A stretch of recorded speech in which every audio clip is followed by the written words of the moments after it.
Her alien child called me father, but she chose the prince who stole my throne. The stars stretched endless above the human's head as his small ship drifted into the alien system.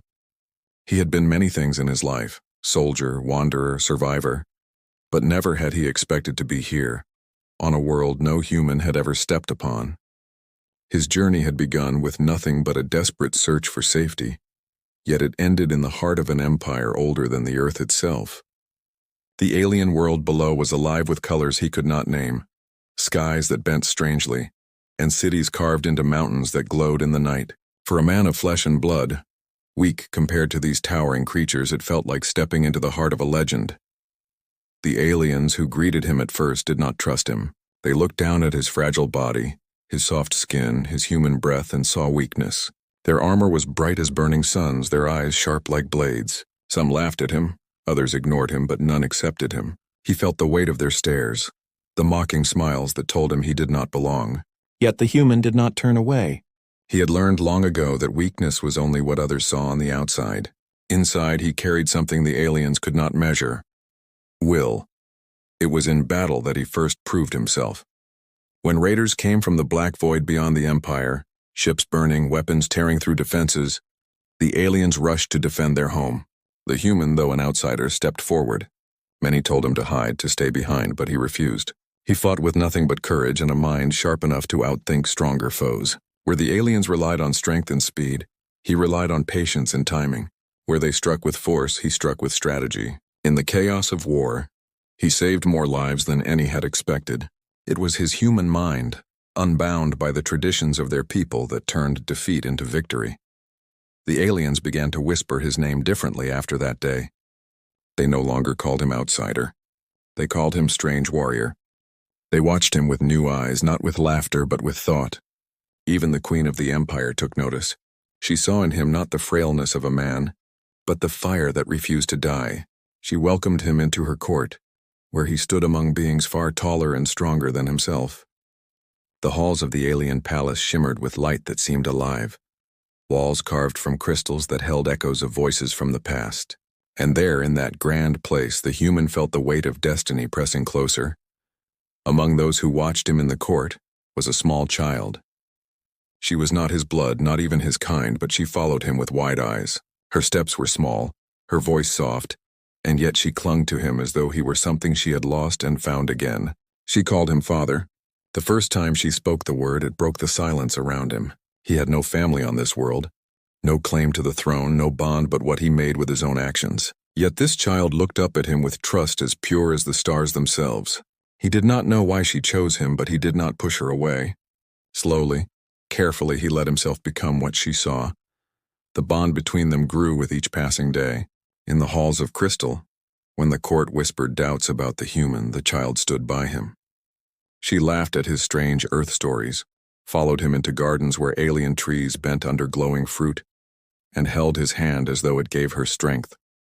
For the human who had known war and loneliness, it was a wound he did not expect to heal. For the child who lived in a world of politics and pride, it was a breath of warmth she had never felt before. In that bond, fragile but powerful, lay the seed of both his rise and his fall. Not all were pleased by this. From the shadows, another figure watched. The prince of the empire, tall and proud, carried eyes that burned with envy. He was meant to be the center of the child's world, the future king, the one all would follow. Yet here was a human, frail and alien, stealing what should have been his. The prince spoke little, but in silence his heart hardened. He began to measure the human not by his victories, but by the danger he posed to the throne. The court, divided between respect and suspicion, whispered behind their glowing walls. The human did not seek power. He did not come for crowns or titles. All he wanted was survival, perhaps even a place to belong. But destiny does not ask what a man desires. Each step he took, each battle he won, each word the child called him, pulled him closer to a throne he never dreamed of. The alien saw his courage as strength, his wisdom as leadership, and his bond with the child as fate. Slowly, without reaching for it, the human began to climb higher in their eyes. And yet, in quiet corners of the palace, where no laughter reached, the human felt a shadow pressing over him. The prince's eyes followed him, sharp as blades. The court's whispers grew heavier. He felt the ground shift beneath his feet, though he could not yet see where it would lead. for now he walked the halls with the child's hand in his, her voice calling him father, unaware that this fragile bond was already weaving the threads of betrayal that would one day break his heart. The story of the human among aliens was not one of peace, but of rising storms. And in the silence between battles and court gatherings, the human felt the first stirrings of something darker. He had gained respect, he had gained love, but in gaining them he had awakened envy. And envy, once awake, never sleeps again. The human never asked for power, but power has a way of finding those who prove themselves when no one else dares. In the months after his first victories, the alien empire faced wave after wave of attacks from enemies beyond the edge of their stars. The human was no longer seen as an outsider. He was called into the war councils, given a place at the Queen's side, and trusted with decisions that carried the fate of thousands. He felt the weight of their gazes when maps of distant worlds lit up the council halls. The alien generals, tall and armored, often argued over traditions and honor, but the human spoke with a voice that cut through noise. His words were simple but sharp, pointing to paths they could not see. His plans were strange, even uncomfortable to those who had ruled by the same rules for centuries, yet they worked.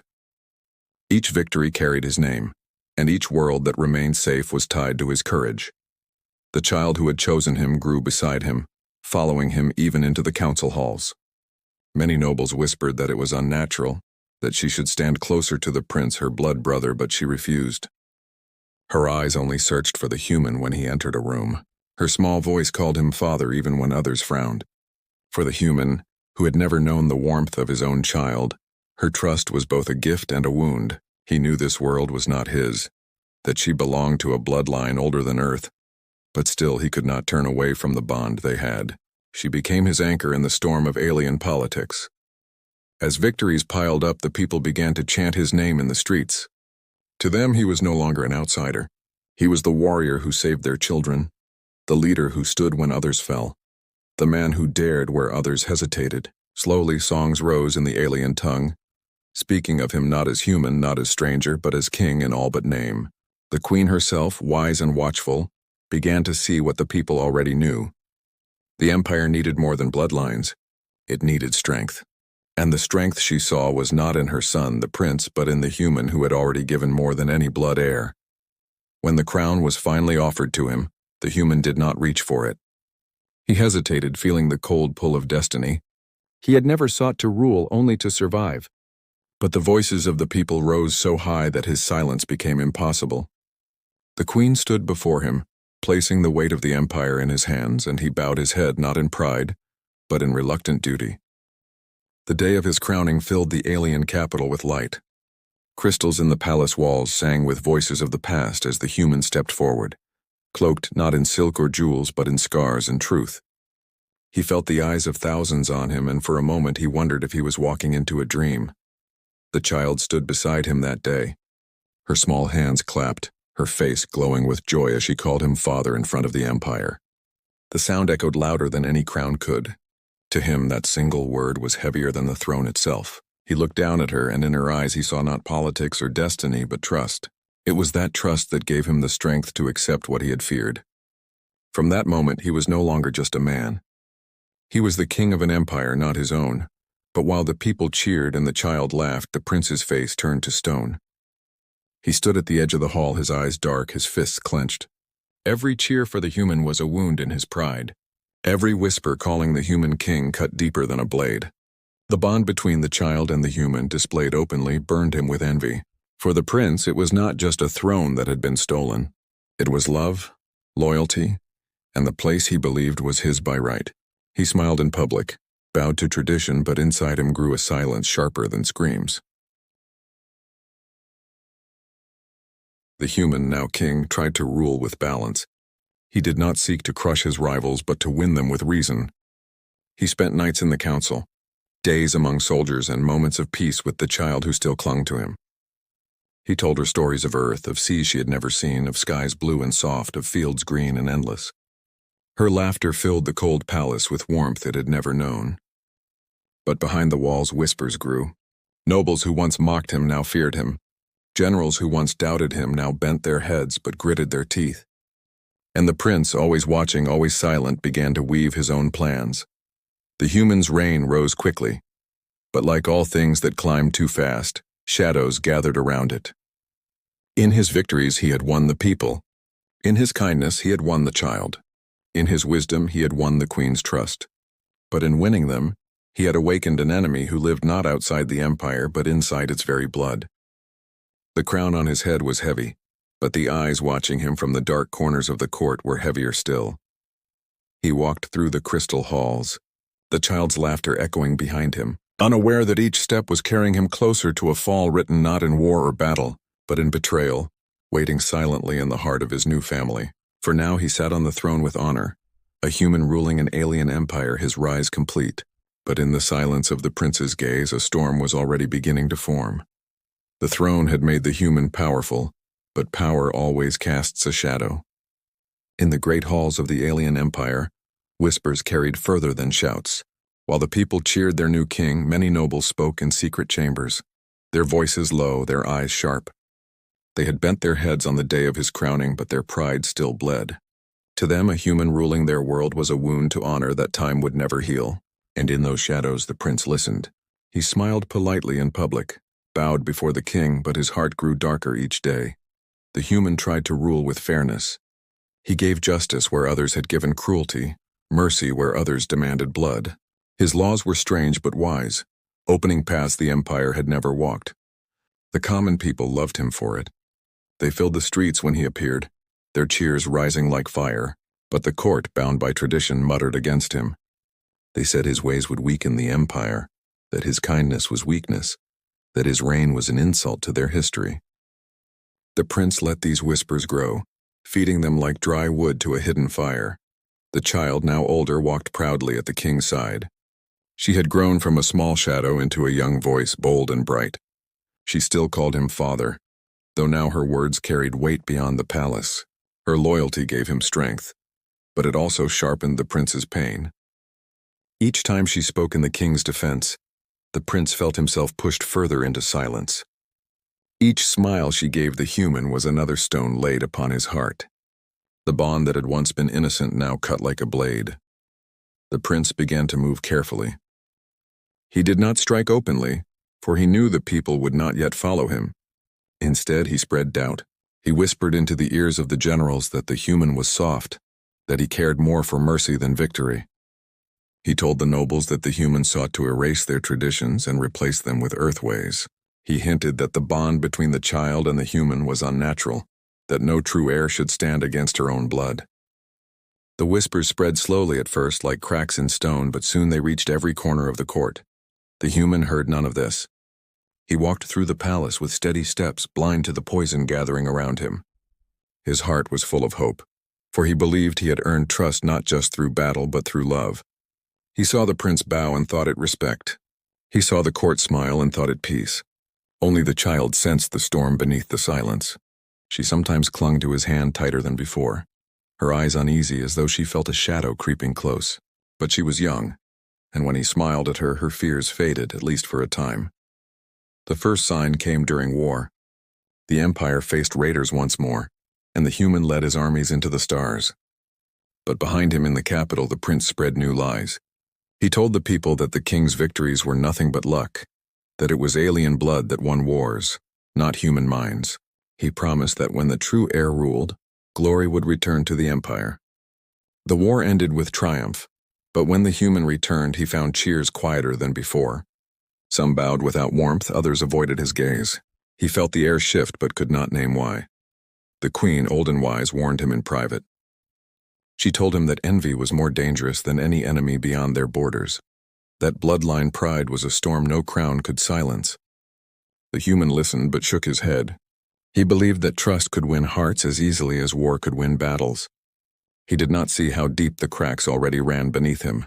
The prince was patient. He watched as the child grew, watched as she stood taller, her voice carrying more weight in the court. He spoke to her sometimes in quiet moments, his words gentle, his tone kind. He told her he only wanted what was best for the empire, that her loyalty to the human was noble but dangerous. He planted questions in her mind, soft and slow, until she began to wonder. She still called the human father, but sometimes her eyes lingered on the prince as if searching for answers she did not understand. The betrayal was not loud. It did not come with blades or battles. It came with silence. In the council halls, the human noticed more nobles standing beside the prince than beside him. In the armies, he saw generals hesitate when he gave commands. In the palace, he felt the air colder when he entered a room. The child still smiled, but there was hesitation in her laughter now, a small pause he had never heard before. The human's heart, once filled with certainty, began to feel the weight of doubt. One night, as stars burned above the palace, the human stood alone in the crystal garden. The flowers glowed faintly, whispering songs of the past. He looked at the throne through the tall windows, and for the first time, he felt it slipping from his hands. Not through war, not through failure, but through trust betrayed. He had risen by love and respect, but now those same things seemed to be pulling him down.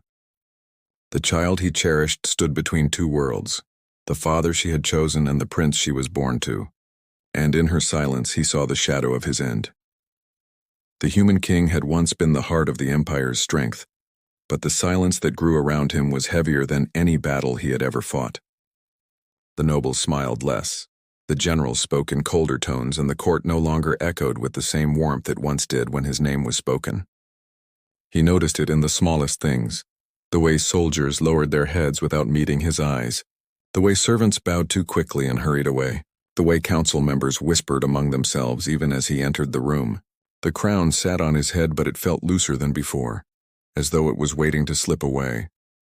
The prince had worked carefully, and now his plan was almost complete. He did not raise his voice, nor did he call for open rebellion. Instead, he asked one simple question in every corner of the empire. Who deserved the throne more? A human who had fallen into power, or the prince who had been born for it? At first, the question was dismissed, but soon it began to echo louder. The nobles repeated it, the generals repeated it, and even the common people repeated it in hushed voices. The human king, who had once been seen as savior, was now slowly being painted as an intruder. The child, grown older now, stood between them. Her heart was torn, though she tried to hide it. She still called him father in private, still sought his comfort when her doubts were too heavy. But when the prince spoke to her, she listened. He told her of destiny, of duty, of the blood that flowed in her veins. He spoke of her future, and of the empire that would collapse if she stood against her own kind. Slowly the words began to sink into her. She loved the human, but love could not erase the voices of her people. The breaking point came in the Grand Council Hall, a place where the crystal walls hummed with the echoes of all kings who had ruled before. The prince challenged the human, not with swords, but with words that cut far deeper. He stood tall before the court, his voice strong, his eyes burning with pride. He declared that the throne belonged to him, that the empire needed a true heir, not an outsider. His words struck the chamber like thunder, and the nobles, already poisoned by whispers, bowed their heads in agreement. The human rose to speak, his voice calm but filled with sorrow. He reminded them of the battles he had fought, of the lives he had saved, of the trust the people had once placed in him. His words were honest, but honesty was no longer enough. The tide had already turned. Then came the moment that shattered him. The prince did not ask for the council's decision. He turned instead to the child, the girl who had once run through the palace gardens holding the human's hand, the girl who had called him father with laughter in her voice. He asked her where her loyalty stood. The court fell silent, waiting, every eye fixed on her. The human's heart pounded as he looked at her, praying that she would speak the truth of her love. For a moment her eyes met his, and in them he saw the little girl who had once clung to him with innocence. But then slowly she turned away. Her voice trembled as she spoke, but her words carried through the hall. She said the empire belonged to its true blood, that she would stand beside her brother, the prince. She did not call him father that day. The word died on her lips, replaced by silence sharper than a blade. The human felt the throne slip away in that instant, not because of the prince's claim, not because of the council's whispers, but because the bond that had once made him strong was broken. The hall erupted in cheers for the prince. The nobles bowed, the generals swore loyalty, and the crystal walls rang with the sound of a decision that could not be undone. The human stood still, the crown heavy on his head, his heart breaking in silence. The queen did not meet his eyes. The child did not turn back. He was alone in the middle of a sea of faces that no longer saw him as king. The prince walked forward, his smile calm, his steps steady. He did not strike the human down. He did not need to. With the court's voice and the child's choice, the throne was already his. He reached for the crown, and the human, though every part of him screamed in pain, did not resist. He lifted it from his own head and placed it into the prince's hands. The hall thundered with approval, but to the human, it sounded like the silence of a grave. That night he walked through the palace gardens one last time. The stars burned above, but they felt cold, distant, uncaring. The child did not come to him. She stayed in the hall with the prince, her voice now speaking of loyalty to blood and destiny. He thought of the days when her laughter had filled these same gardens, when she had run beside him, when she had called him father without hesitation. Those days were gone. What remained was emptiness. The fall of the human king did not come with swords or flames. It came with silence, with whispers, with the choice of a child who no longer saw him as her own. And as he left the palace, his footsteps echoing softly against the stone, he knew that this fall was deeper than any battlefield loss. A throne can be rebuilt, an empire can be regained, but the trust of a heart once lost can never be reclaimed. The human king walked away from the throne not with chains on his wrists, not with blood on his hands, but with silence in his heart.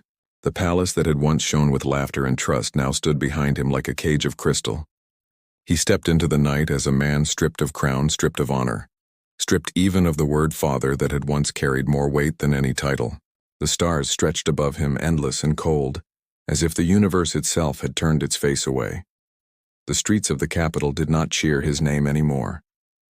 Where once the people had gathered to see him, now they bowed only for the prince. Soldiers who had once followed him into battle now stood at the gates without a word, their eyes lowered, their loyalty turned elsewhere. The human felt no anger toward them. He knew they followed the voice that promised them destiny. Yet in his chest there was a hollow place where once there had been fire. He had given them his courage, his victories, his wisdom, but in the end it had been choice, not battle, that decided his fate. The child who had once been his anchor did not come after him. He waited for days, living in the shadow of the city, hoping to hear her small feet rushing toward him, hoping to hear her call him father one last time, but the call never came. She stood beside the prince now, her voice filled with duty, her loyalty bound to blood. He could not hate her for it, though the pain of her choice cut deeper than any wound. He told himself she had been forced by fate, that she had been born into a path she could not escape. But even as he tried to forgive her, the silence of her absence became the heaviest burden of all. Time moved on, though his heart did not. The prince ruled with confidence, surrounded by nobles who praised him and generals who swore loyalty. The empire marched forward strong on the outside, but the shadow of betrayal lingered within its halls. The people celebrated their new ruler, yet in quiet moments some remembered the human who had once stood against enemies when no one else dared. They remembered the strange king who had ruled with mercy instead of fear. His name was not spoken loudly, but in whispers it lived. The human wandered far from the capital, into the wide lands of the empire where stars touched strange horizons. He lived as a stranger once more, among villages that looked at him with curiosity, among children who asked him for stories of the old wars. He told them of battles fought, of stars defended, of choices that cost more than blood. His voice was calm, but in every story there was a shadow, the weight of a bond broken. He no longer sought power, no longer dreamed of crowns. All he carried was the memory of a child's laughter, the warmth of her small hand in his, and the silence that had taken it away. In his solitude, he began to see the truth he had been blind to before. Thrones are fragile things. They are not held by strength alone, nor by wisdom, nor even by victory. They are held by hearts, by trust, by the choice of those who follow. And once that trust is taken away, no weapon, no battle, no courage can bring it back. The human understood now that he had never truly lost to the prince. He had lost to the silent turning of the child's heart, to the weight of destiny that tied her to blood rather than bond. Years passed, and the empire changed. Wars came and went. The prince ruled with pride, but he was never free from the shadow of the human who had come before him. In his victories, he still heard whispers of the man who had saved the empire when it was near collapse. In his counsels, he saw the doubt in the eyes of those who remembered a king who had led with kindness. The child, now grown, sat beside her brother on the throne, her face calm, her voice steady, but her eyes carried a weight she never spoke of. Sometimes in the quiet of the palace she remembered gardens filled with laughter, stories of blue earth skies and the warmth of a hand that had once made her feel safe. She never spoke his name, but in her silence it lived. The human did not return. He did not seek revenge. He did not fight for what was lost. He chose instead to carry the lesson forward, a lesson carved deeper than any scar. Power is nothing without loyalty, and loyalty is nothing without choice. He had risen higher than any human before him, and he had fallen not by battle but by trust undone. His story spread not through songs of glory but through whispers of warning, carried by travelers, remembered by strangers. They called him the king who never truly belonged, the father who was chosen and then forgotten, the man who walked away from a throne without lifting a sword. In the end, the human understood something greater than crowns or bloodlines. Love can give strength, but it can also take it away. Trust can build empires, but once broken, it leaves only ruins. His life became a path of quiet steps beneath endless stars, a reminder that sometimes the greatest battles are not fought with armies, but within hearts. And so the human who had once been king faded into legend. His throne was gone, his child was gone, but his story remained, echoing in the silence between stars. It was a story not of victory, not of defeat, but of the fragile line between both. And in the dark, where no one else could hear, he still carried the sound of a voice calling him father. Once, long ago, before silence claimed it forever.